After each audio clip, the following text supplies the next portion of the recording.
Friends, నేను ఉపేంద్ర మోటపోతుల. ఇప్పుడు మీకు భారతదేశంలోని నదులు, హిమాలయాల నదులు, ద్వీపకల్ప నదులు, వాటి ఉపనదులు గురించి తెలియపరచడం జరుగుతుంది.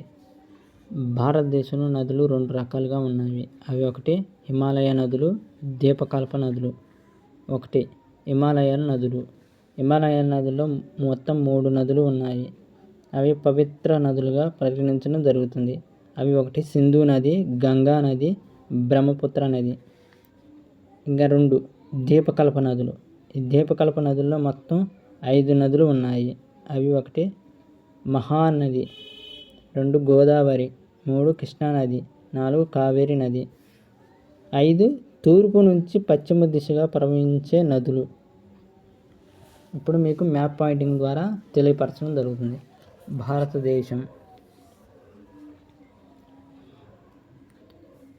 హిమాలయ నదుల్లో అతి పవిత్రమైనది సింధు నది.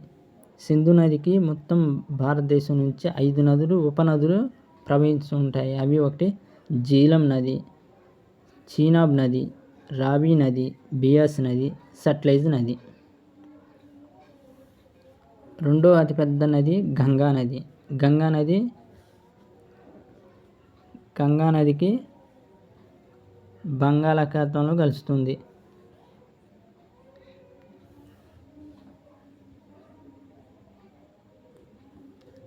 నర్మదా నది, తపతీ నది, ప్రాణహిత నది, గోదావరి నది, కృష్ణానది, ప్రాణహిత, చిల్కా సరస్సు, కొల్లేరు సరస్సు, పులికాట్ సరస్సు, పెన్నా, కావేరి నది, మహాబలేశ్వర్,